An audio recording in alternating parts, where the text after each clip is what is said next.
All right, what's going on, everyone? How you doing? Welcome to the PreStream podcast, episode 3 for December 2nd, 2021. I'm Darkside Phil, and I welcome you here to the PreStream podcast. How's everyone doing? Today we start a new month, and also it's a new effort to be nice, relaxing, easy listening content. And so, how do you like my new radio voice? What's going on? What's up, everybody? Wow, that's some really chill vibes. Nice, soothing tones. Holy crap. Hello, everyone. No, I'm not going to talk like that. It's ridiculous. Come on now. It's absolutely ridiculous. All right, well, everyone. Welcome to the stream. Welcome to my first stream of December 2021. Today's December 2nd. I was off yesterday, which was the first day of the month. Well, in episode 3 of the PreStream podcast, ladies and gentlemen. Episode 3. Every day, before we get started, with tons of fun gameplay and interactive streaming, I do a little podcast to give you an intro to the day, let you know what's going on with me and the channel. And we got a lot to talk about today. Today's the beginning of December. The festive fun is in full swing. We've already had it going for the last week of November, but now we're finally in the big push towards Christmas, right? Which is great. Speaking of which, before we even get to anything else, nominate games for the Christmas Marathon. You can do so by going to the community tab on this channel, DSPGaming, on YouTube right now. And there's 2 threads. If you're a regular viewer, there's a thread where you can nominate games. And if you're a channel member currently, thank you for your support, there's a thread for you as well. If you're a member, you can double dip and actually nominate games both in the regular thread and the members only thread. You guys will be nominating video games for me to play during my Christmas Marathon over the next 2 weeks. Then, at the end of the 2 weeks, I will tally up your nominations and make polls for you guys to vote on. Those polls will then determine what games actually get played in the Christmas Marathon coming up. So please do so. It's very pertinent and important that you do nominate games, all right? Very nice. Okay. Yeah. Now, as a quick recap of everything going on Christmas festivities-wise, Christmas week is a really busy week here on DSPGaming. Okay, on the 23rd of December, which I believe is Thursday. Why do I keep getting the dates confused? Let's figure this out again. Yes, it's a Thursday. So the 23rd of December is going to be my big Christmas Marathon event. All day long I'll be streaming. I'll be in festive Christmas attire that whole day. I'll be drinking various things like ales, eggnog, maybe some hard liquor. We'll see. I'll be playing the variety of games that you guys are going to nominate and vote on. And there's going to be a live edition of Feasting with the King where we have a full meal together that you guys will be voting on the cuisine during that week.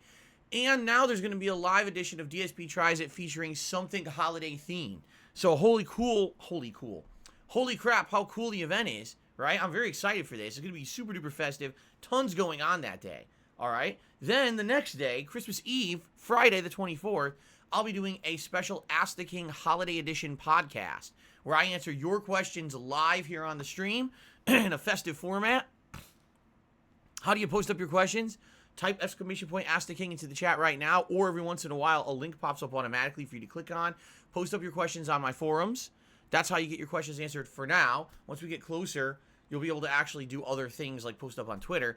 But also, if you're a part of my Patreon, and you're a $20 member of my Patreon at patreon.com/DarksidePhil, you're guaranteed to get your question answered during the show. And if you are a member, okay, what I'm going to do is I'm going to post up a members-only thread that week on my channel page where members will be able to go on a community post and post up their specific questions, and some of those will also be answered during the show. So tons of fun holiday festive stuff that week. You know, not only will there be fun gameplay, that's normal stuff, but then there's going to be the Christmas event and then the holiday edition of Ask the King. Okay, good stuff coming up for that holiday week. So if you're getting into the festive fun mood, you're like, yeah, it's Christmas time. 3 more weeks, right? Like, a lot of people do that. They just count down to Christmas. There's good stuff around here on the streams for sure in regards to that, okay? All right, so it's the first day of December that I'm streaming. We got a lot going on in December. December is officially, for me, it's the month where I play catch-up. After a crazy busy gaming year, although admittedly the gaming year was kind of disappointing until like last month. I mean that too. Like if you take a look at all the games that came out in 2021. The vast majority of them were kind of disappointing, with a few exceptions here and there of really big standouts and games that were shockingly good that I didn't expect to be good. But for the most part, yeah, it wasn't until like September, October, November when we started playing games I was like, oh, these are really good, right? And so, with that happening, I got inundated the last couple of months, admittedly, with a bunch of games, and I didn't get to play every single release that I wanted to play when it came out. So December is going to be a catch-up month for me, where I have the opportunity to go back and look at the games that I missed out on and play them. We've already started with Metroid Dread. My first stream of that, which was 2 days ago, you know, I thought it went really well. I'm enjoying the game. It has that classic Metroid feel and vibe to it. People watching the stream were very supportive and seemed to really enjoy it. It continues tomorrow. We'll see how that goes. Later on, next week, we've got the campaign of Halo Infinite finally coming out, which is exciting because Halo Infinite multiplayer has been great. Is the campaign going to be on the same level? It'd be good if it was. I guess we're going to find out. And then, as we get further into this month, and we start wrapping up other playthroughs. For example, Lost Judgment's definitely finishing in December at some point. We're in chapter 11 of 13. We're almost at the end. There'll be other games that are going to be coming out. Oh, excuse me. Jade, thank you for the tip. I will read that out later. He just said I tipped you. I got it. I don't know if the pop-up happened. I wasn't paying attention. I was talking, but I got the tip. Thank you, Jade. I'll read that out in a minute. But this month I'll be playing catch-up on a lot of stuff, and once we wrap up with RPGs and stuff, maybe I'll start Pokemon. We got Pokemon Pearl and Diamond. I'm definitely playing it. I just don't know when. Or we could start a different RPG if you guys want it. I don't know what we're going to do the rest of this month. It's going to be pretty exciting. You know, we could go back and we could do Condemned Criminal Origins, which you guys really liked at the end of October in that Halloween marathon. You know, we could go back and do that. I don't know. I'm in no rush. At the same time, I'm excited because this month will be a catch-up month of a lot of fun stuff with us, okay? It's good stuff. Okay, so pretty cool. Let's talk about yesterday. Yesterday was December 1st. It was my day off. Now, as I've told you guys, you know, right now, with the way things have been tight financially recently. I had to pay a bunch of bills and stuff at the beginning of the month. Yesterday was not a day when I had a lot of money, yet I still had to drop, like, a lot of money. Like, yesterday was my day off for the week to go grocery shopping, but, of course, this week, excuse me, I'm playing a little bit of catch-up. The week before was Thanksgiving, so I had to drop a little bit of extra money for that, for the meal. So this week we had run out of a lot of stuff, and it's all the expensive commodities, like paper towels and toilet paper and stuff. And if you haven't noticed, ever since COVID started, the prices on stuff like that have gone way up. Like, I used to be able to buy paper towels for, like, it's on sale, $10 for the ginormous pack. Now it's like $25. It's like more than double. And every time that we have a week where I run out of stuff, booze, there goes all my money. Shit, you know? So, I went grocery shopping, and I had to get stuff for Jasper this week. He needed kitty litter. He needed some treats because he ran out of his treats. We give him one treat a day, basically. And he has different kinds of treats that he has. You give him one treat a day to let him know he's a good kitty, right? So I had to get that. And, and his kitty, his fountain filters. We have a fountain for him, electronic fountain. So it's a constant water pouring through. It's not just a bowl, but it filters his water. And every month you have to change out the filters. And they finally ran out, and we were out of all of them. Oh, shit. So I had to buy the filters. It's all that. And, of course, it's the one day that I get off a week.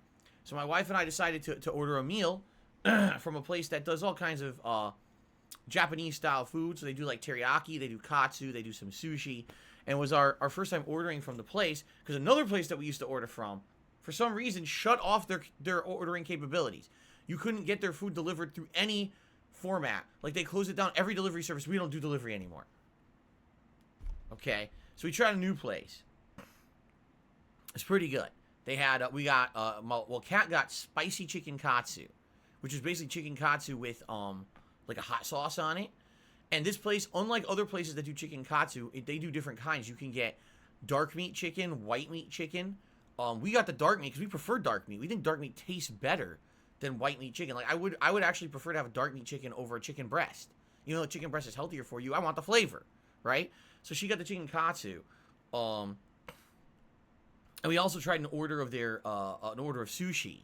and I don't remember what it was called, but I think it had like shrimp tempura with avocado, imitation crab, because it's not real crab. Real crab's too expensive, but it was like imitation crab, and also like a miso soup and some gyoza too. So basically, it was like we tried a little bit of everything off the menu to see what the place is like and see if we wanted to order from there again. And we liked most of it. Actually the chicken katsu was the standout. It was really good because the hot sauce they put on it had a spice to it, but not one of the spices that burns your mouth out. It had a little bit of a building spice the more you ate of it. The miso soup was miso soup. It's exactly what you expect. The gyoza was all right. The thing that kind of sucked was the sushi. You just can't do delivery sushi. This is one of the things you have to be there in person to get fresh. If you go to a place that does sushi and they have a sushi chef and that chef makes it for you right in front of you and you get it fresh, it's amazing. I've had it before like that. It's like, wow, it's so good, full of flavor, holds together perfectly. You can eat it with chopsticks. You can use a fork. Usually I eat it with chopsticks in person, you know. Seriously, like this one, it gets delivered. All the ingredients are there, tastes good. The thing just disintegrated. You can't even pick it up. You go to pick it up with anything, it fucking falls apart, and that's kind of just defeats the purpose of sushi, you know. So now you just can't get delivery sushi. Seriously, you can't. There's no way to do it. That's gonna hold together. So that was our meal out for the week. Like I said, once a week we order out and get a meal. Sometimes if we're out during the day, we'll eat out while we're out there. Now yesterday we didn't have a lot of money, so we said we're just gonna stay home. Okay, but then between grocery shopping, pet supplies, and ordering the food, it was pretty much just as expensive as if we had gone out. But of course, we wouldn't have any additional money to have done anything if we did go out. So for the rest of the day, Kat and I relaxed, which was nice. It was a nice relaxing day where we didn't have any pressure. See, here's the thing. On a normal day out, the night before, we have to plan the day. Like, what are we going to do? Okay, what do we need for meals this week? Our grocery list, so I could run in the morning, do grocery shopping, rush, get it done, get the groceries in the house. Now we can go out for the rest of the day. Yesterday, because we didn't do that, because it was a stay-at-home day, there was no rush. We were able to relax on Tuesday night. Wednesday, woke up slowly, had breakfast together at home, and said, okay, now let's make the list. Made it casually, no rush. Then I went and got groceries, came home, unpacked the groceries, relaxed for like an hour or two. Then I went to the pet store. Kat stayed home and relaxed, played with Jasper. It was actually a nicer day. It's nicer doing it that way when you have opportunity to do it. Kat actually played Witcher 3 yesterday. And just like with me, she's kind of reacting to it as a mixed bag. Like, some missions she really likes, others she doesn't.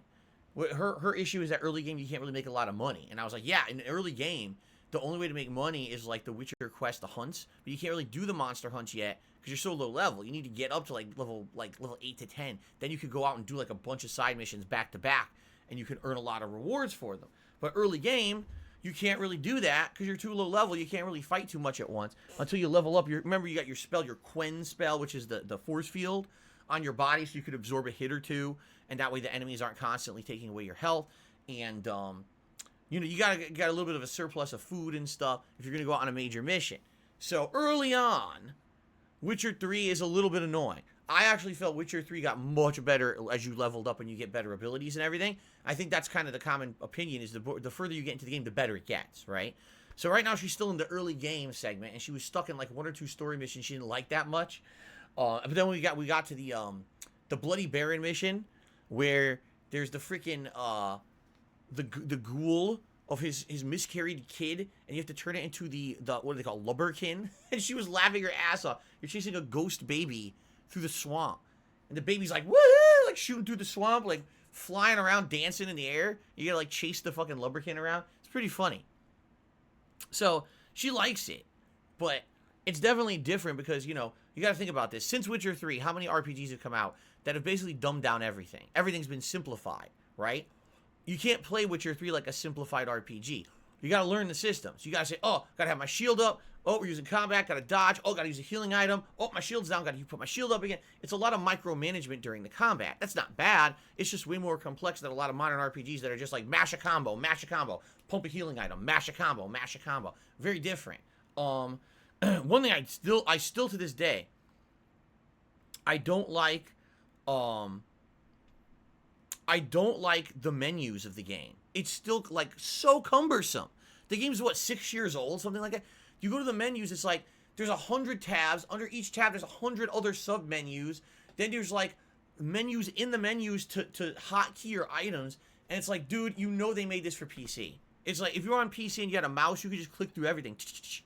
But you're on a console, like, what the fuck? My thumbstick, I'm going through 14 different sub-menus to try to get to the thing I want to see. It's like, oh, read the bestiary to learn about this creature. Where the fuck is the bestiary? I can't even find it. I got one menu with that books to read, another menu has potion crafting, another menu has mutagens, another menu has my fucking inventory. I went through 17 menus and I didn't find the bestiary yet, so fuck this, I'm frustrated, close it. You know? And I think what it is it's a PC game that they made for consoles to make that crossover effort and make extra money, but it definitely wasn't optimized for consoles, okay? Still a great game, and I think just like me, she's gonna like it a lot more the further she gets into it, but it was cool for me to watch her play it, because I'm re-experiencing the game for the first time. I've only played it the first time on PS4 many years ago. That was before I even had a PS4 Pro. So it's cool to see someone else play it and enjoy it, and also, be honest, see the frustrating stuff that's in the game that early on. Like I said, I totally remember.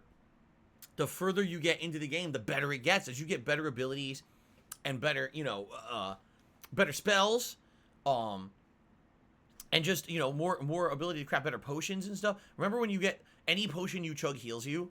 So now you're chugging every potion you've ever found in the game, it heals you. It's like, wow, it's so easy now. But you have to get to that point, So anyway, yeah, she's enjoying it, and I'm glad she's enjoying it, and she's gonna play more of it, I'm sure, over the next several weeks to month. And she's casual. She doesn't play hardcore.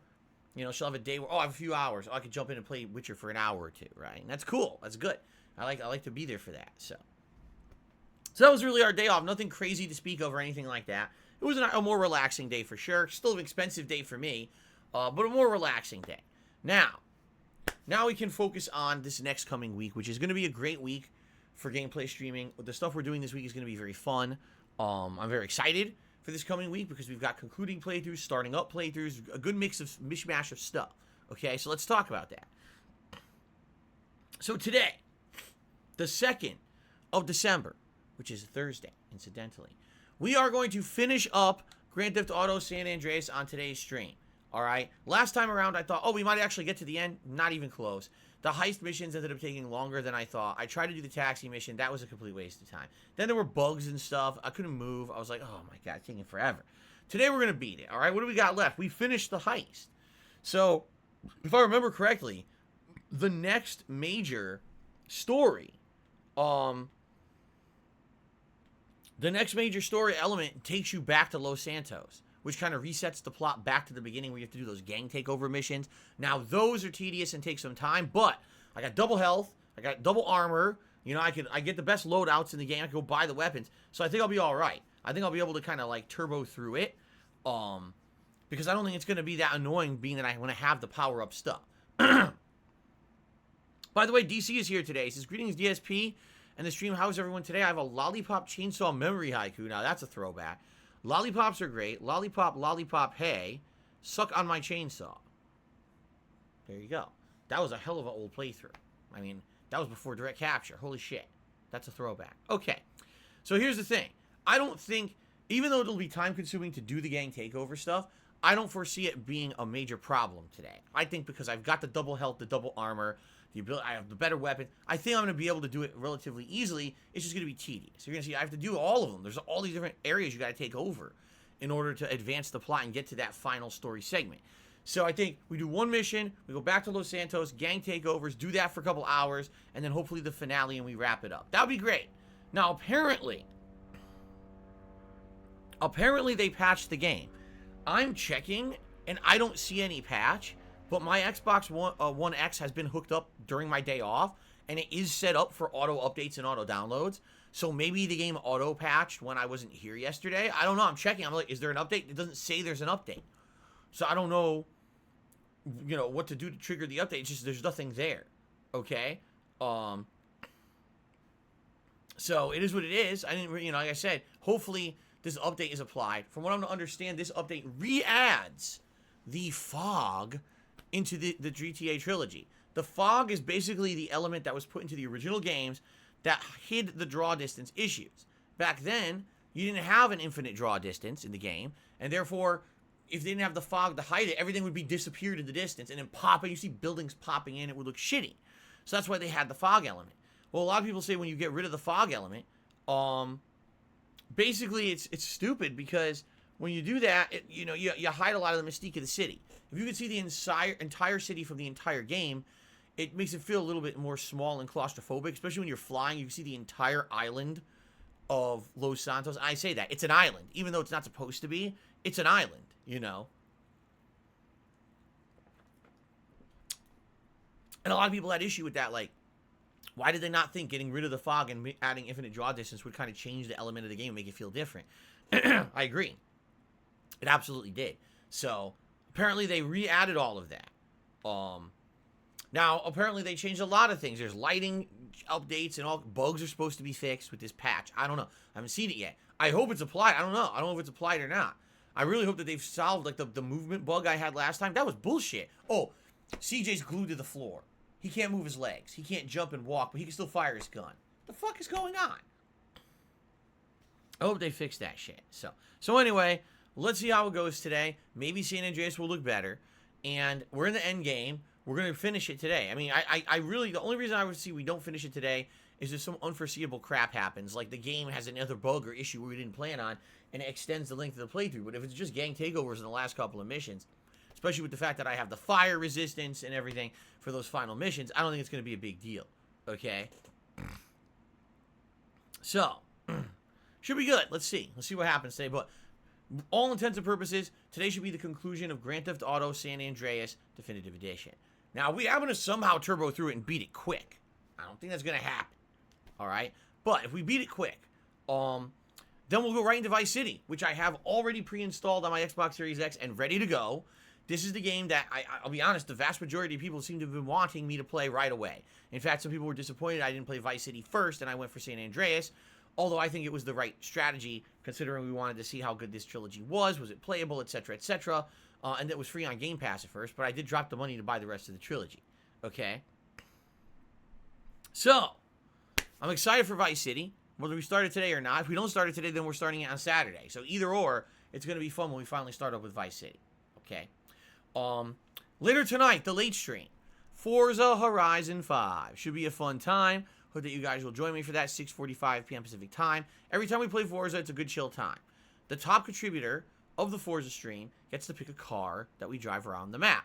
Last time around, it was a crappy little BMW that I could barely control. This time around, nothing yet, because the person who was the top contributor of last time didn't pick anything. So I'm waiting if they come back tonight, which they might, because they actually were at the very beginning of the last Forza stream they were here and they picked out something. So if they come back tonight, then they will pick a car. If not, I guess we're just going to pick together. And Forza is a good time. It's chill. You go around this giant open map doing these cool quests. Some are narrative-based. Some are just races and generic things like cross-country driving. You're unlocking cars. You're finding barn cars that are hidden out in the map. You're doing these crazy stunts. It's a good game. It's very chill. I'm very excited for more later tonight, okay? So, I hope that you will join me tonight for a nice chill stream on the late shift. Tomorrow, Friday, we go back to Metroid Dread, which I played 2 days ago. I really enjoyed it. Really feels like a throwback to classic Metroid, which is great because I like classic Metroid. Has a few modernized elements, obviously. You've got the Emmys. I think that's what they're called, Emmys, E-M-M-I. I think that's what they're called. Those are the killer robots that are after you, that act like the Nemesis. And it definitely adds for something new to the game, although admittedly it's kind of stressful because a lot of the times you can't even see where it's coming from, and then all of a sudden it just appears out of nowhere on the screen and jumps you, and you're like, well, it's instant death, and I got to redo the section, which is annoying. What I don't like is that you can't explore the area thoroughly until the enemy is dead, but a lot of the times you can't do that right away. You got to pass through that area 2, 3, 4 times, avoiding it before you get the ability to kill it. But outside of that, I like the game a lot. I think it's quite good. Now, here's the thing. Tomorrow will be the ultimate test. I mean this, too. Tomorrow will be the ultimate test for Metroid Dread. And here's what I mean. Every single time in the history of my content creation, 13 years, that I've attempted to play a Metroidvania game at length and beat it, basically the first stream people would be interested. You'd still have a mixed bag. You still have some people that would be complaining, but some people who really like it. All right? But then, ultimately, when I would go back to the game to continue the playthrough, here's where it would begin. Oh my god. He's playing this again? What? Everybody knows that Metroidvania games are more fun to play than to watch. I can't believe he's playing this again. You see how boring this playthrough is? He's going back to the same areas 2, 3, 4 times to unlock new items. He's doing the same stuff again, over and again. I don't want to reiterate. Every game that I've tried, I've at least 10 times tried to play a Metroidvania game in the 13 years I've played games, and every time people complain. Anyway, sometimes I force through it. Like, I remember Child of Light was unique because it was Metroidvania combined with turn-based combat. Talk about a hybrid. I toughed through it and I still beat it. By the time I beat it, I had almost no viewership and everyone was complaining. I was like, you gotta be fucking kidding me, man. You know, like, come on. You have to understand that not every game is exactly the same formula, but some people are just like this fucking, I don't know. But the thing is, you guys broke me down. Over the month of October and November, you said, man, why did you just get Metroid Dread? You gotta play Metroid Dread. So I finally bought it and started playing it. I hope you guys tomorrow will come back and hang out with me for Metroid Dread. Seriously. Because seriously, I'm nervous about this. I want to play the game. I'm thinking 3 more streams of it. Because some people are like, oh, it's like 9 hours long. But here's the thing. My streams are interactive, right? I stopped to interact with you guys, to talk, to shout out contributions, to have conversation with you during the stream.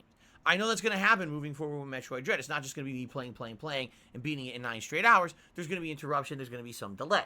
So probably we got 3 more streams of it. We'll probably play it Friday, and then Sunday, and then if all goes according to plan, I might beat it on Tuesday. We wrap it up all in 1 week, right? Which would be nice, especially if it's a good game that you want to go through. You want to have like continuous gameplay like that. You know, I almost never beat games in 1 week these days, right? Almost never. So it might be a refreshing thing to actually just get through the game in 1 week and see it from start to finish, okay? But please, if you like Metroid Dread, if you're one of the people who asked for it at length, okay, please stick with it. It's so disheartening. It really is as a content creator. I get into a game, especially if it's a game you guys asked for me to play. I get into it. I'm, all right. I listen to you. I got your feedback. Let's do it. I do it. I like it. Oh, let's keep going. Oh, that game sucks. Stop playing it. Oh, no. Come on. You guys got me hooked on a good game, and I go to play it, and then people don't want to play it. You know, what are you doing? And listen, I understand. People are, right now, they're very antsy. There's a large group of people who want to see me start Vice City. I get it. People think Vice City, in some cases, is the best GTA game of the original trilogy. People think that my Vice City playthrough is one of my best playthroughs of all time. They like seeing me go back to replay the game. I get it. I totally understand where you're coming from. I do. Really, I do. But please understand that I'm a variety streamer. I like doing a variety of games and not playing the same game every single day in a row to break it up so different audiences will come by and enjoy my content, right? If I just played the same game constantly, if I played Vice City for 5 days straight, I'd be bored. I really would. Even as good as the game is, I would seriously be bored.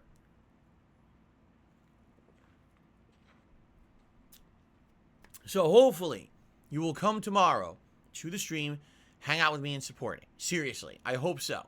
Let's keep that vibe going that we had on Tuesday, where people were so excited to see me play a different kind of game that typically would fail. Let's keep that vibe going and let's make it successful. Fair enough? Okay. Friday night, as usual, is my Friday Night Fights segment where I play old school Street Fighter for a couple of hours. It's always a great time. I love doing it. Hope you guys will join me for that tomorrow. As I already stated, Saturday should be the premiere of GTA Vice City Definitive Edition. If they have patched the game and added in all these improvements, that'd be pretty sweet. I hope they did. I can't wait to hear that soundtrack again. It's been so long since I heard the Vice City soundtrack now. It's going to be a great time, I feel. Saturday night will be the continuation of Halo Infinite, a Halo Infinite multiplayer session. I really have enjoyed playing this game over the last week. In fact, last time I played it, oh my god, I got like a 12 kill streak. I did some epic kills. The end, I don't want to spoil, but like the last match was so cool because I was like failing. Then all of a sudden I came back and did some epic kills and stuff. So I hope you guys will join me Saturday night for that. And I'm going to do my best to keep Halo Infinite in the major rotation. So that way I'm actually not getting shitty and rusty at the game, but instead I stay up to snuff with the game. Okay? Cool. Sunday, more Metroid Dread, and that'll be paired with the continuation of Lost Judgment. Now, for those of you who've been following Lost Judgment over the past couple of weeks, primarily it's been story, like tons of story. In the last 2-3 streams, it was like, no lie, like 5 hours of main story, crazy amounts of plot reveals and things. And we're ending into the end game, all right? So rather than rush through and beat it, there are still the school stories to finish, and that's going to be my focus the next couple of streams. I'm going to try to finish the bike racing club. I'm going to try to finish the robotics club. We got the final mission of the dancing club that was just unlocked. There's stuff to do, and then there's still 2 more clubs. I'm going to try to get through it. All right, I am. I want to see how it all ends, because that's actually something that Kat, when she played the game, didn't finish. She got pretty far and finished most of the clubs, but there's 1 or 2 at the very end that are so ridiculously hard and grindy and shitty. And she gave up. She was like, I just want to see the end. I can't do this anymore. It was too frustrating for her. I didn't get to see the end of the school stories plot lines. I want to. So we're going to do our best to see if we can beat that, you know, in the next couple of weeks. All right. So that continues on Sunday night. Monday will be more Vice City paired with more Halo Infinite. And Tuesday will be more Metroid Dread and possibly the conclusion of Metroid Dread. And that'll be paired with more Lost Judgment. Okay. So I'm off on Wednesday. Now, that's good, but it also sucks a little because Wednesday's the premiere of the campaign of Halo Infinite. It actually releases on Wednesday. Why does it release on a Wednesday? Your guess is as good as mine. A Wednesday is a weird-ass day to be releasing a piece of content for a game. Almost never does that happen. Typically, it's a Tuesday or a Friday, sometimes a Thursday. Almost never have I ever seen a Wednesday release for anything. But, yeah, they're actually doing this campaign drop for Halo Infinite on Wednesday. So what that means is, when I come back from break on that Thursday, I'll be starting up the campaign of Halo Infinite. Now, I don't know how long the campaign is, but the Halo Infinite campaign is apparently very, very different from previous Halo campaigns. For the first time ever, they made it open world. You'll have an open world map to roam around and figure out what to do. There'll be objectives, there'll be little mini missions and things to do. It seems like an interesting premise for a first-person shooter. I mean, the game that recently I remember that did something like this was Gears of War 5, if you remember, had 2 different open world segments where you could drive around and do whatever you wanted in an open map. It was interesting, but didn't necessarily add to the game. It was good. It was refreshing, something different for a third-person action game, but I don't know if it really added that much. I wonder how they implemented it in Halo Infinite. I'm very curious how this is going to be implemented, if it's going to be any good. We'll find out. All right, starting this week, but it's going to be this Thursday, not Wednesday, because Wednesday's my day off for the week, okay? So Thursday, the premiere of Halo Infinite, and then, again, there'll be Halo Infinite and Vice City kind of balanced over the week, and the night streams will continue to be Halo Infinite multiplayer, Lost Judgment, Forza 5, and Street Fighter, okay? Now, like I've already said, once we wrap up more stuff, then we will consider doing things such as, maybe we'll go back to Condemned Criminal Origins and finish that. Maybe we'll start up an RPG. Maybe it'll be time to start up with Pokemon, all right? But we got to get through some stuff before we get to that point. Let's not get ahead of ourselves here, okay? One thing I would like to say that I haven't talked about in a while now, if you'd like to contribute to the cost of the games that I play on the streams, you could do that. A lot of people, maybe you don't want to do direct contribution via some of the other methods, but maybe you're like, I'd like to maybe donate, fill some credits for games. You could do that. I have a wish list on Amazon, and on that wish list, you could basically buy credits, or you could just get credits, Xbox Live, PlayStation Network, Nintendo Store. You just email me the codes, darksidefil@hotmail.com. I, much appreciated. It's helped me during this gaming season. It's bought quite a few games. Not all, but quite a few of the games. It's been helped out with the cost of that, okay?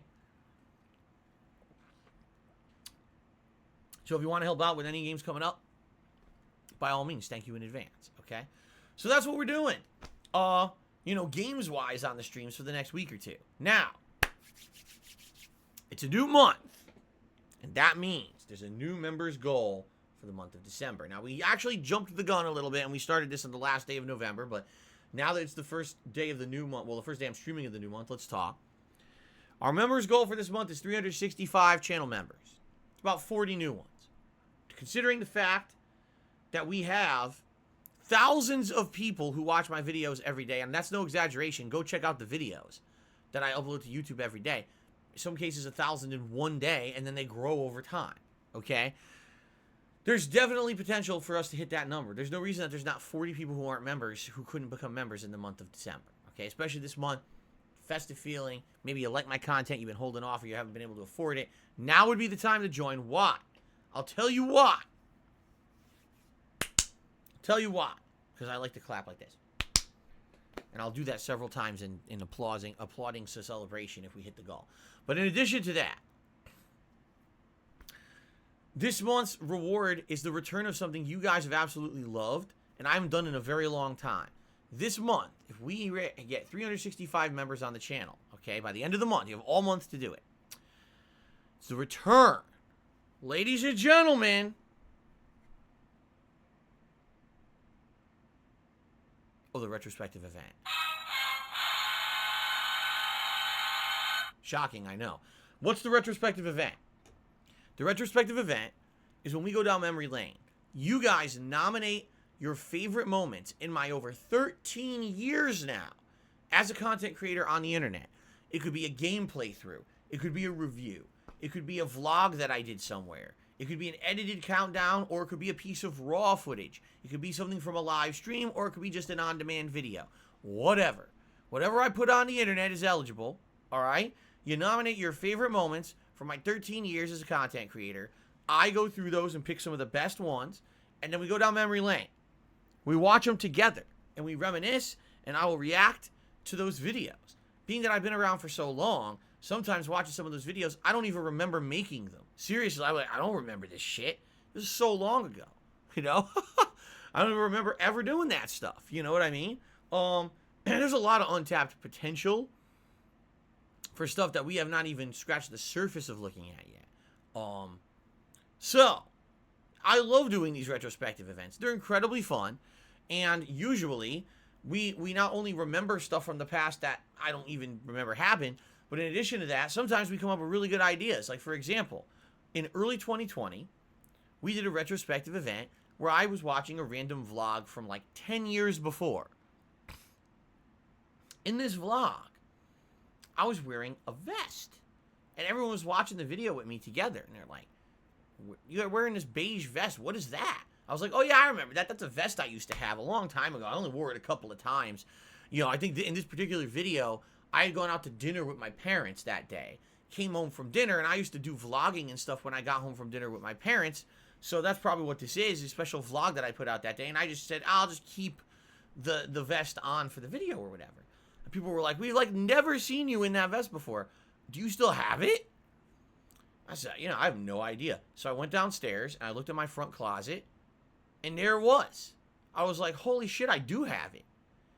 So I put it on, I jumped on stream with the vest on, and the rest was history. Ever since then, the vests have been a cool part of my gameplay streams, where if we hit a goal of fundraising, a support goal, I put on a vest in celebration. You guys get to pick the kind of vest that I wear. It's neat. It's something you guys came up with. I didn't come up with that. You did. But that was something natural that happened during a retrospective event. There's potential for tons of new stuff like that to happen in the future. There you go. Tearing Terrorhawk says, I would vote for Hakan Madness. Does anyone remember Hakan? He was a character, expansion character for Street Fighter 4, a Turkish oil wrestler. A guy who had a ridiculously rippled hard body. But he would cover his body in Turkish oils, and then he would slather them all over his opponents in slippery moves. It was absolutely disgusting, but he was actually a sleeper character, I feel. Like, most people slept on him and didn't understand what you could do with him, which made him deadly in my hands. Okay. So anyway, yeah, the retrospective event's great. And the thing is, just like when I do these other marathon events, we will have various different reward levels. The base reward level is 365 members. If we hit that this month, we lock in and we're going to do a retrospective event in the near future. If we hit a tier 2, then we'll probably do, Feasting with the King and stuff like that, you see? So, I'm excited. I hope you guys will consider, if you're not a member yet, there's so many benefits to becoming a member of this channel. Highlighted name in stream chat. Access to all of my emotes. Not having to abide by slow mode rules and instead being able to talk as much as you want. Excuse me. Getting a chat crown badge to show how long you've been a supporter. Having the ability to participate in special events, like having priority to nominate games for the upcoming Christmas marathon. Getting priority, having your questions answered on my Q&A show, Ask the King, which is taking place on Christmas Eve this month. And many other things. One of the things that I'm considering doing strongly this month, as we get further into the month and we finish up some of the ongoing narrative playthroughs, I'm considering doing streams of Halo Infinite where I form a fire team from my channel members, okay? So if you're a channel member and you're playing Halo Infinite, you're like, man, I'd like an opportunity to maybe play with Phil. this would maybe be an opportunity for you to do so. Okay? So all these things you get for being a channel member. We only need 40 more to hit the goal for the month. This is not unreasonable to believe that we could do this by the end of December. I mean, like I said, right now on stream, we've got at least 40 people watching who aren't members. Seriously, at least. Just the numbers don't lie. When we have 324 members, but 369 viewers, there's more viewers, you know what I'm saying? So there you go. Please consider joining as a member this month if you want to see these events happen, and of course, to get many benefits, and of course, to support the channel as well. All right? Fair enough? All right. So we're going to do some shout-outs. Before we get to shout-outs, a couple quick news stories to discuss today. I promise I won't go super long. First of all, the Game Awards are upon us. If you're not aware, the Game Awards are within the next week. Don't know why, because the game of the year's not over, so let's name the best games of the year before the year's over, even though we've got games coming out this month, and we even got the campaign of Halo Infinite coming out in the next week that could make it a Game of the Year contender, but let's do the Game Awards before then. For some odd reason, I don't know why Jeff Keighley does this. Every year he's criticized, says, why the hell are your Game Awards so early? And he has no valid answer, but probably it's because of fucking advertisers and shit and making money, I would assume. But anyway, the Game Awards are coming up. And you know what's going to happen. You're going to have controversy. You're going to have people disagreeing with what happens at the Game Awards. People are going to be ripping their hair out of their head. So, ladies and gentlemen, it's this time of year that I must remind everyone on an annual basis. Ladies and gentlemen, you ready? The Game Awards are not official. They're not. They're not official awards in any capacity at all. All right? What that means is just because the Game Awards says a certain game is Game of the Year does not mean it's Game of the Year. Just because the Game Awards says this is the best game of a certain category doesn't mean it's the best game of that category. The Game Awards are voted on by gaming journalists. How many times have gaming journalists overhyped a game that we all play and say, what the fuck is this piece of dog shit? Or on the flip side of that, they say a game sucks and everyone plays it. This game is great. What the fuck is wrong with gaming journalists? Right? Gaming journalists are just that. Journalists first, gamers second. A lot of the times these guys are given a review code. You got to beat this game in 24 hours and do a review. Is that how you're supposed to play the game? Really? That's how they're treated. There's a big, what we're finding more and more in the present day, there is a big divide between gaming journalist mentality and actual gamer mentality. When you actually have to spend your money on a game and play that game at your own pace because you're not someone whose job is to rush through and beat that game in 2 days and put out a fucking review, you might have a completely different opinion on that game than someone who's a gaming journalist and has to play that game under different criteria, under different constraints. It's just, it's ridiculously different. And I find it hilarious that so many people take the opinion of gaming journalists as like Bible truth when we have a completely different culture now. Instead of listening to IGN or GameSpot or people at fucking Kotaku, right? Wait 2 days after a game comes out when normal fucking people play it and everyone's doing Let's Plays on the internet, and then you'll know what a game really is like. Instead of believing the advanced review of someone, don't rush out and buy the game at launch. Wait 2 fucking days to get the real deal on it. Because then you're going to actually get a huge discrepancy between what these advanced reviewers are saying. Deathloop? Are you kidding me? Every reviewer said Deathloop was a 10 out of 10, and then when the game came out, gamers were like, it's like average. You know? So this is what I mean. Like, we definitely should be more smart in the modern era. But anyway, the Game Awards are voted on by games journalists. Primarily. There's a few other people in the industry who are selected, but it's usually games journalists who are there voting on this stuff. Why do you think you have 3 of the same kind of fucking game nominated for Game of the Year? Third-person action game. 3 out of the 6 games are third-person action games. Because the fucking games journalists like easy-ass third-person action games. So 3 of them are that. Even though the games that they nominated are laughable. Ratchet and Clank? What the fuck did Ratchet and Clank do to deserve a Game of the Year nomination exactly? I mean, if you want to nominate it for best graphics, okay. Best overall game? What game did you play? But I think you see my point. So with the Game Awards right around the corner, I once again must urge all of you, don't take the Game Awards as some kind of indisputable truth. That's not what they are. They're nice that they happen. They highlight games at the end of the year. It's a way to get mainstream hype on video games. It's all fine. And by the way, I say this every year. I think Jeff Keighley is a well-intentioned guy. He just sadly has a few constraints and or ways to go about these Game Awards that I feel he needs to improve. They should not be in December. They should be in January. And also, he needs to fix this jury system. Here's what he should do. Because, by the way, the point I was making is today, they opened up the voting for the Viewer's Choice Game of the Year picks. You can now make your pick for Game of the Year right now on the Game Awards website. But the truth is that shouldn't be Viewer's Choice. It should be Journalist Game of the Year and Gamer's Game of the Year. It shouldn't be, this is officially the Game of the Year. Oh, by the way, it's actually picked by games journalists, but we don't say that. And then over here is Viewer's Choice. No. It should be Journalist Game of the Year, Gamer's Game of the Year, because they're completely different. And it should be actually pushed like that instead of pretending like the journalists know better than the real gamers. Seriously. So, exactly right, Pinocchio. Jeff has become cozy with the industry. He's buddy-buddy with everyone. So he does it this certain way, and sadly, people aren't smart enough to see around the bullshit and realize that the actual Game of the Year pick is not the Game of the Year pick. That's the gaming journalist pick. But anyway, I digress. You can vote now for your pick for Game of the Year. Why is it important for you to vote? I'll tell you why. Take a look at last year. The vast majority of gaming journalists said The Last of Us 2 was the best game of the year, if not the best game of the decade. It wasn't. Subjectively, it's not. Not objectively. Subjectively, it's not. Objectively, some people will say, oh, yeah, on paper it is. And some people will say, oh, no, it's not.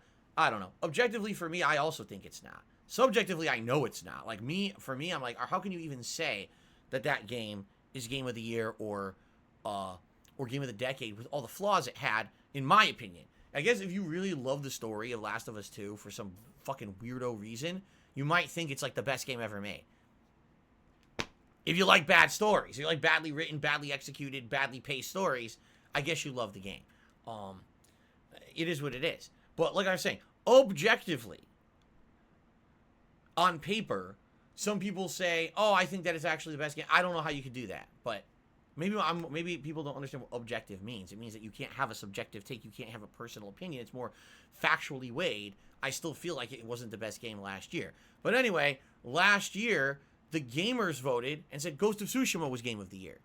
And it beat Last of Us 2 in the polling for Viewer's Choice. So, really, in my opinion, Game of the Year of 2020 was Ghost of Tsushima. And I actually agree. I thought Ghost of Tsushima was a much better game than Last of Us 2 ever was.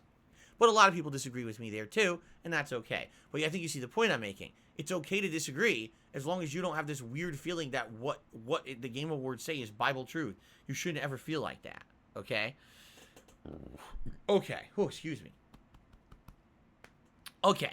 So that's one thing. The other thing is, the United States government has introduced legislation that would make it a law that is illegal to purchase anything online with a bot. Okay? So, for example, you may have noticed a little thing that happened in the last year.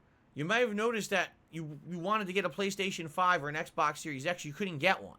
Because every time that supposedly Walmart or Target or Best Buy or GameStop, yeah, I said it right the first time. Whenever they claim that, oh, okay, here we go, you can now buy it, it's available. You go to click to buy it, and it says it's unavailable, sold out. You're like, what? It just went live. How is it sold out? Bots. People found out a way to game these sites. What it is they figured out a way to have a fucking virtual person, not a real person, but a code, a line of fucking code, running on a computer, flashing, refreshing the page at a ridiculous amount of times, probably like 40, 50, 60, 70, 80 of these running at once from one person. Refreshing the page until the page says it's available, and then click buy through. Zoop! Within seconds, it's already purchased and done. Faster than any human could possibly fucking do it, these bots are snatching up all the consoles and then immediately post them up on eBay and other reseller sites for exorbitant amounts of money, crazy scalping prices. Okay? So, that being said, it's a major problem. And by the way, it's not, bots have been around for a while. You may not realize this, but bots for certain things have been used many, many years for online purchases. It's just that it only became to prominence and mainstream attention with this next generation of consoles, where usually everyone can get a game console who wants it. We're a year into the life cycle of the PlayStation 5 and Xbox Series X, and most people still cannot get one if they want one. They have to sit around. We just talked about this a couple days ago on the PreStream podcast. Unless you have no life and you're constantly I follow 17 people on social media who always post up whenever there's a digital drop of these, and I have to, at the drop of a feather, I have to stop everything I'm doing. Oh my God, I was in the middle of work. Fuck work. Close my work laptop. Open up my browser and start clicking randomly. Oh, can I get the console? Can I get the console? Oh, I got 15 minutes to do this. Keep refreshing. Oh, maybe I'll get in. Maybe I didn't get in. Fuck. And there's people who've literally been doing this for a year and can't get the console yet. It's fucking ridiculous. Okay? So, it's a joke. The system needs to be fixed. These bots are fucking people over. They've created a secondary economy of scalping. If you're not aware, scalping is illegal. Did you know that? Right now, if you go online and you buy tickets to a concert, okay, and then you try to immediately resell them for an exorbitant amount of money, it's supposed to be illegal. Scalping is illegal. So why is it allowed? I'll tell you why. Because online is the Wild West, bro. Online is a different world with no regulation and no kinds of protections for people. I mean it. Like, it's so ridiculous how in person you try to do one thing. Right now, if you bought tickets to Spider-Man Far From Home, not Far From Home, No Way Home, Spider-Man No Way Home, the upcoming Spider-Man movie, and you printed them out, and you stood outside of a movie theater and said, I will sell you these tickets for $100, you could go to jail. It's illegal to do that. You can't stand outside of a sporting event and sell exorbitantly priced tickets to that sporting event. It's illegal. You can't do it. but online, it's all gravy. Everyone just do whatever you want, man. There's no regulation on nothing. It's the Wild West. No one stops anyone from doing anything. It's a joke. It's fucked up how much shit people get away with online, okay? It shouldn't happen, but it just does. So the U.S. government is introducing this law. Using bots will be illegal, okay? Now this law passes, okay? I have absolutely no fucking clue how they would ever enforce it. First of all, there's no evidence that says that the bots being used are American bots, right? These bots don't have a red, white, and blue flag posted to them. Most of the time, a lot of these operations are actually international. It's someone in another country where their laws are so lax and their enforcement is so lax that they can get away with anything. Look at all those pirating websites that they had back in the day. None of them were housed in the United States. They had to go outside of the United States to find a place to be safe, a safe haven. So, my question is, I'm just curious, how do they think they would enforce this when the vast majority of people doing it probably are not doing it within the United States border anyway, okay? And even then, even if it was discovered, look at, we found out that the vast majority of bots or whatever are in the United States. Who's going to go after them exactly? Because I'll tell you right now, all right, just to be honest, over the years, I've been the victim of major online harassment, okay? Slander, defamation, but not only that, people who actually have impersonated me, people who've gone out of their way to fuck with my life personally behind the scenes, all right? Which is completely illegal. Things like identity theft, it's illegal. You can't do it. It's federally, you can't do it. Reach out to law enforcement about stuff like that and see what they tell you. I challenge you to do it, because I have. Multiple times over my 13 years as a content creator, where I've experienced some pretty heinous things that have happened to me behind the scenes as a result of being an online presence. I've reached out to law enforcement about it and said, what do you guys recommend? And they're like, we can't do nothing. There's nothing we can do. We already are so busy trying to enforce in real life stuff right in front of our faces, in real life crime. The only online stuff that we have any capacity to handle right now is human trafficking. That we find out that there's actual humans being illegally trafficked, and the internet is a place where there's communication and information about it. That we'll look into. But outside of that, we don't have time to deal with jack shit. I showed them concrete evidence of thousands upon thousands of dollars of fraudulent credit card transactions. You know what they told me? Shoot an email and see if someone responds. And if no one does, just give up. That's what I was told. I was like, what are you talking about? I have evidence of, like, I'm not even kidding, like $5,000 to $10,000 of false credit cards transactions. And they told me that's nothing. That's, what are you talking about? Pittance. That's nothing. Why would we care about that? Right? And it's funny because we all think, oh, law enforcement, right? They have such capacity to protect the people or whatever. They're like so stretched thin in their efforts to just keep order out here on your street that the fact that you would think that they would go online and do anything is like a joke. Like, what are you, out of your fucking mind? You know? You contact the FBI, you want the FBI will be like, yeah, okay, so how many millions of dollars? What? How many millions of dollars of fraud happened? Well, not million. Okay, well, goodbye. We don't have time for that. You see? So, to me, I hear, oh, this is interesting. Okay? This is interesting because we're going to make a law that says bots online to buy products are illegal. Okay, great. Now, these websites know that bots are buying stuff. How do you enforce the law? Exactly. When you have a website that's running, okay, there's not a human at the end of every transaction on a website, an e-commerce website. How do you detect that a purchase is a bot versus a regular human? And how do you shut down the purchase from a bot because it's illegal for the bot to buy from you? What's going to end up happening is the government is going to make a law, but then say, oh, it's the responsibility of the businesses to enforce it. But the businesses don't work for the government. The businesses don't have the means to do that. The government is going to make a law and then have no one to enforce the law. So what's the point of making the law? It's kind of like we're making a law that no one could ever do anything with, right? So why did we make it? Besides maybe a showboat effort. Oh, we want to show that we care about the modern people here and the problems they're having. And we know that there's technology that people want to buy and they can't buy because of bots and scalping. So we'll pretend like we care. But unless they actually go out of their way and set up like, okay, we're going to have a special internet task force. And they're going to crack down on bot transactions. We're going to find a way to detect them, to hunt down the bots, to find the people, and prosecute them in real life. Okay? Great. But if it's just, oh, well, it's illegal that there's bots, and by the way, we don't care, you figure it out. Then what was the point of you even doing it? And that's what everyone's wondering right now. They're looking at this legislation. They're like, you're already complaining that we don't have enough money to do basic shit in the United States. Like, we don't have enough money for healthcare. We don't have enough money to balance our budget and pay our bills as it is. Our supply chain's fucked up. COVID's running rampant. All these issues. Where's the money going to come from to shut down the bots? Right?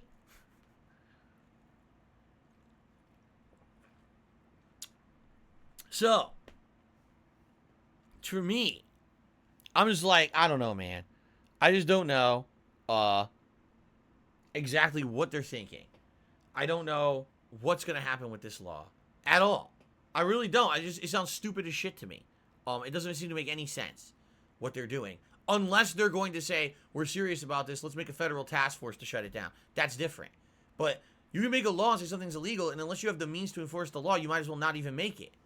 You might as well say, okay, we agree the bots are kind of meanies. They're Grinches. We hate those Grinches that ruin Christmas for everyone because the bots buy all the electronics. Okay, great, we agree too. But how do you stop it then? I don't know. All right, guys, let's just get the shout-outs. Let's not dilly-dally too much here. So,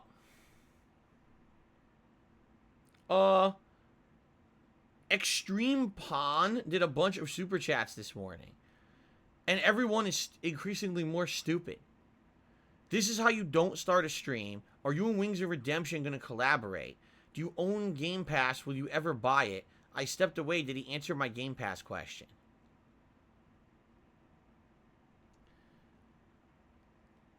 Thanks, Extreme Pawn, for the super chats. I'm not even going to waste my time. Jose Martinez did 2 super chats that were $1 each this morning. Thank you, Jose, for the support of the channel. I appreciate it. Pinocchio became a channel member. Now, I don't know if that means that our channel members ultimately went up or down. I want to check.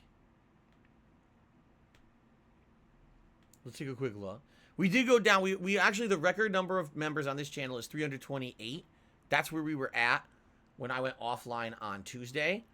And then we dipped a bunch. I say a bunch. It wasn't a bunch. We dipped a little bit on my day off yesterday. We're at 3. I just checked. We're at 324. Okay?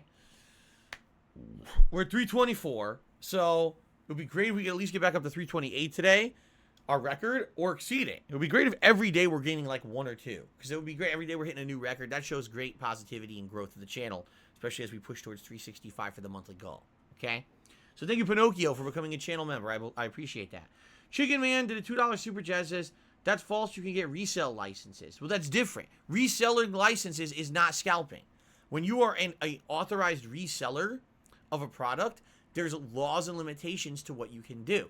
That's fine. The problem is this is not what's going on. These aren't authorized resellers buying up all the supply and then selling it. These are people, literally, I bought it and I sell it immediately for 14, 15 times the value of the item, which is scalping.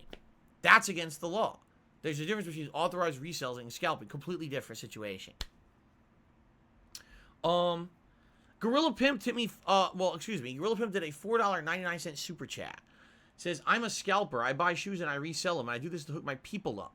PS5 and graphics cards, I own bots. It's awesome if you know how to use them. All right, Gorilla Pimp, thank you for publicly admitting that. However, now we have to send the feds to your house.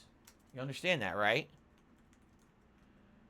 So if you see some men in black outside, you know, suits and sunglasses and look like pens that flash, you better hide in your basement.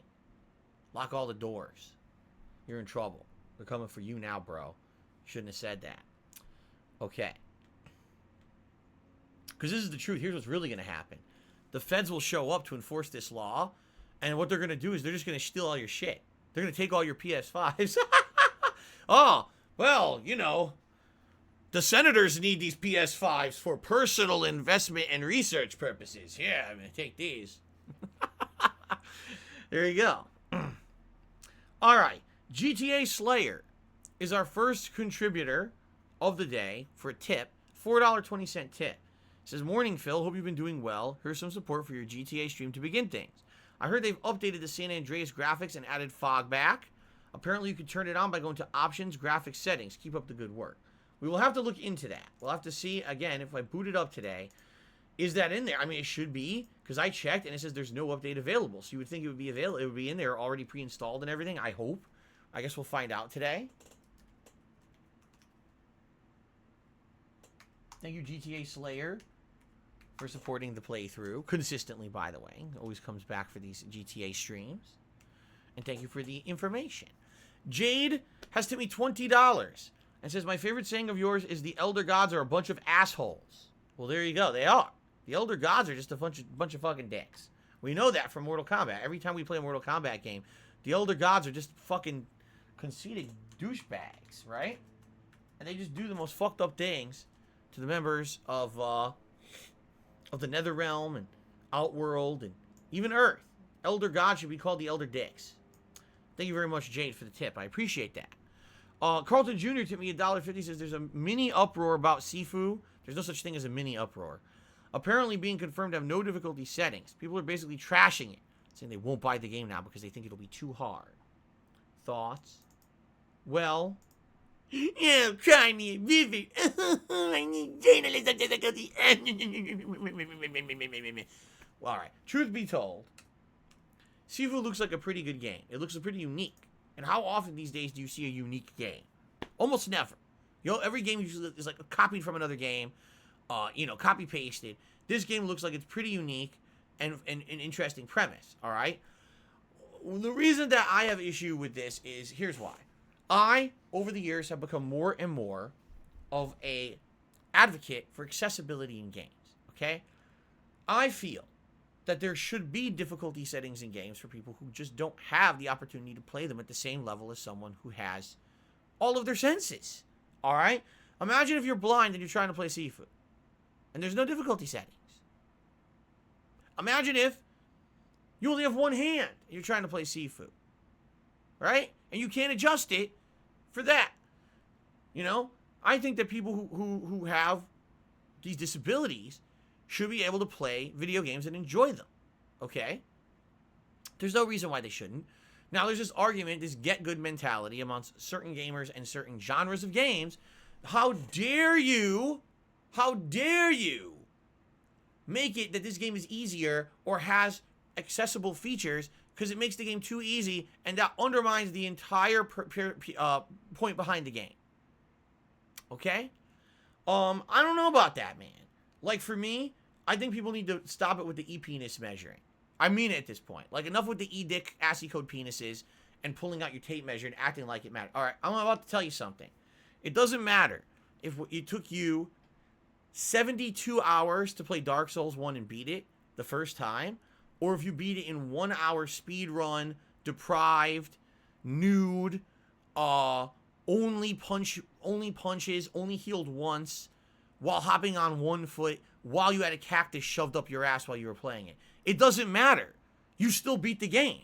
It doesn't matter how you beat it. You beat it.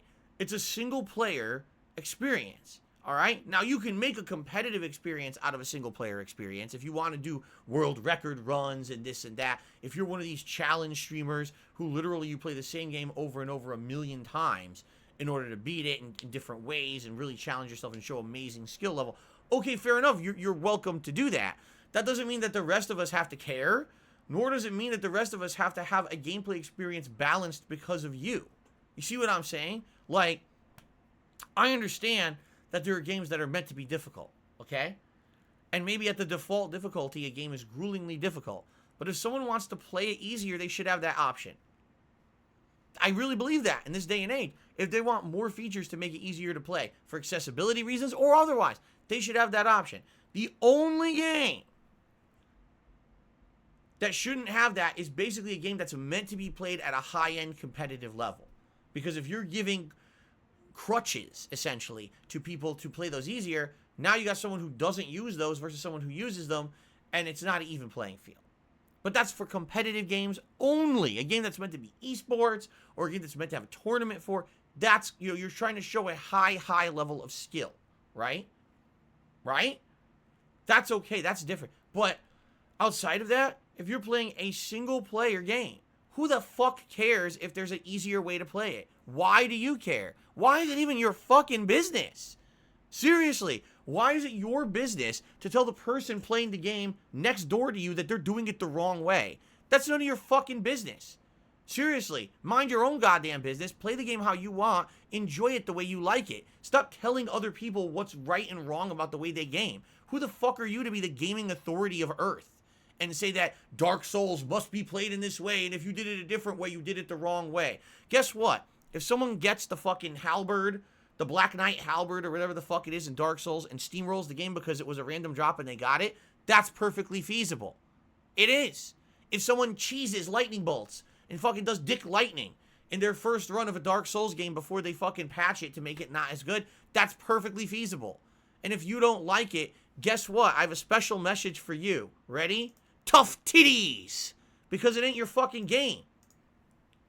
You know? Grow the fuck up. Stop telling people that what they're doing is wrong. You're not the end-all be-all authority. Alright? In my opinion, there should be difficulty levels for games, and you should be able to select them. And there's various different reasons. Some people can't dedicate the amount of time that as someone else to destroy this tough-ass game. Maybe I'm a more casualized gamer and I only have an hour a day to play games. Now I can never play a From Software game, ever. Because I just don't have the time to dedicate to be good enough to beat it, right? No, how is that fair? If you spend the $60, you should be able to play the game, right? Now, I'm not saying easy mode. I'm not saying, oh, no challenge. Oh, I put on easy mode and now I just walk around and I just press the A button and I kill every monster. It's just instant vaporization. I don't even have to fight. I just instant vaporization. See, this is the problem, is that people see everything as black or white. It's either incredibly gruelingly difficult so that if you beat it, you can basically stroke your big e-penis and say, oh, look at the achievement I made. Or it's so easy that anyone could do it and there's no purpose in even playing the game because it's so easy. No, that's not the case. With everything, there's a happy balance, a happy medium somewhere that needs to be found. But people don't want to do that because you want to know why? That's difficult. Finding the happy medium, the balance that makes sense, is a hard thing to do. It's a challenge. Instead, you either want it super hard or super easy with no in between. And that's the problem. People don't want to take on the difficult task. They want to believe that everything is absolute black and white. It's not. Okay? So, it's this simple. Yes, I do believe there should be difficulty settings for video games so that someone who doesn't have the same exact situation as someone else can still enjoy a game. okay? I'm not saying you have to dumb down your video game to piss easy to do that, but at least you should put some fucking effort into it to understand that not everyone on planet Earth is exactly the same, and people have different life situations, different physical situations, and everyone should be able to enjoy video games. If you're a game developer in 2021, you should be a responsible game developer and actually put shit into your games so that you're not excluding a ginormous group of people because you're just so short-sighted and you don't have a fucking worldview. You live in some fucking isolated closet of the get good gamers who think that everything should be ultra difficult. Okay?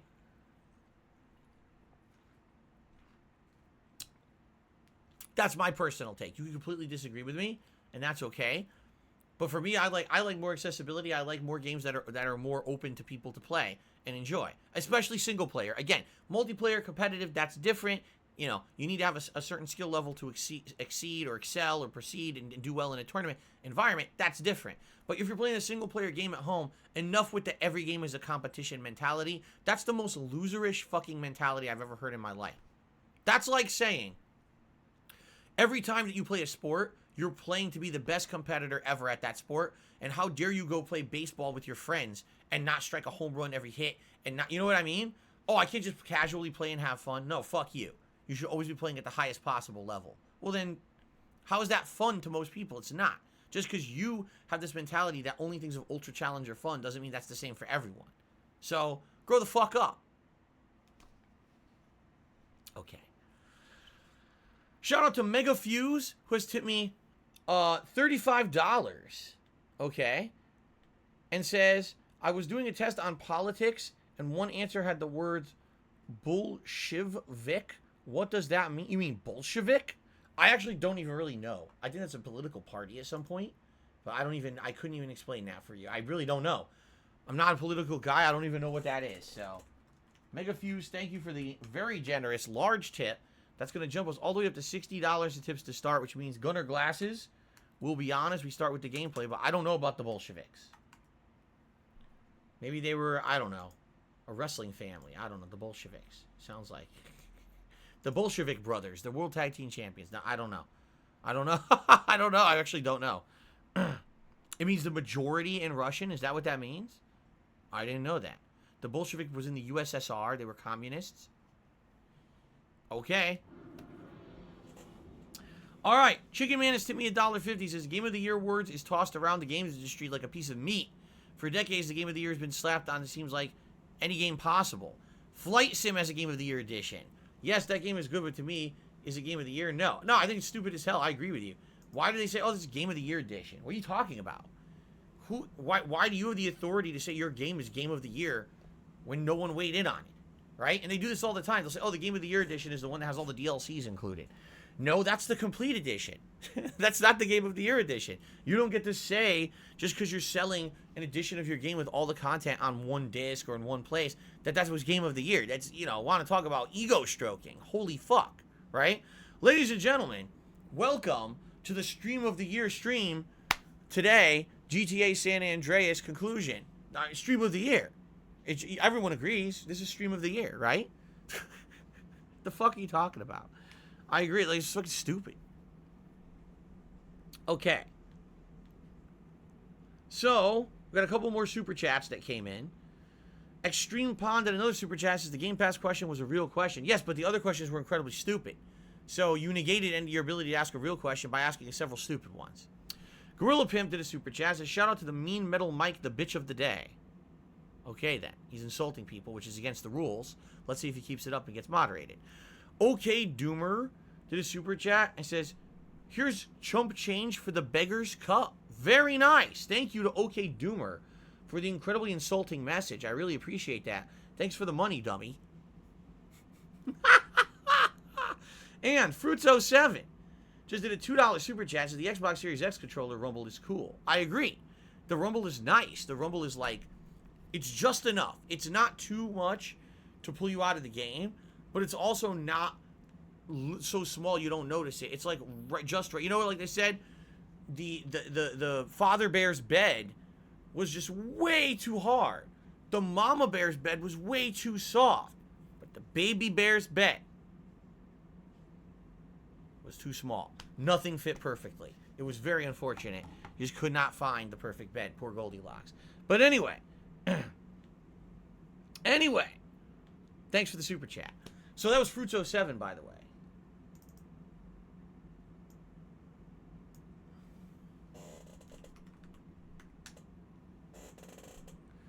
That Goldilocks story is fucked up anyway. Why are you breaking into fucking people's houses? Or even bears' houses? And eating their fucking stuff and sleeping in their beds? What's your problem? What kind of a story is that for kids? Goldilocks broke inside the house of someone and just started fucking with all their stuff. Oh, that's a good story to tell your kids, isn't it? That really teaches them morals and values. Anyway, Roke No. Excuse me. Roke No has to me $50. Thank you so much, Roke No. He says, I just got lucky on Tuesday. I'm getting the Series X. Says it arrives tomorrow. Thumbs up to you. He says, hopefully it doesn't get lost. I mean, yeah, hopefully it gets delivered on time. And you don't have any fucking bullshit shenanigans going on there. Roke No, congratulations. Seriously, getting a Series X or a PS5 is like winning the fucking lottery these days. With how ridiculously hard it is to do it.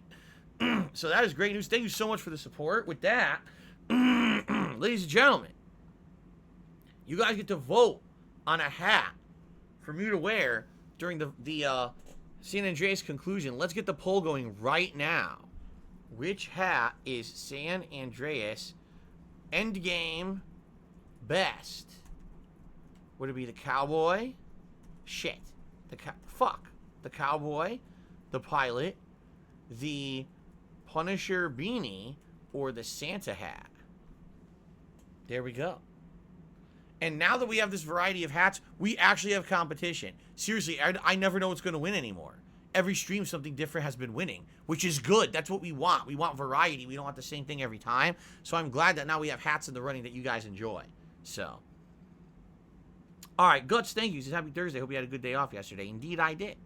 All right.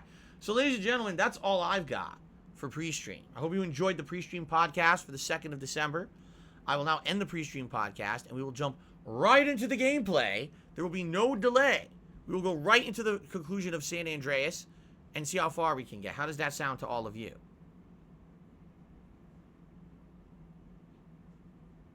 Does it sound good? Jade is asking, can I play Jurassic World Evolution 2? You know, that was something I was considering. But it really, I didn't even know when it came out. I think it did come out by now, right? I haven't really been paying attention to it. It's a game that, sadly, I just don't think it would kind of fit into what we're doing right now.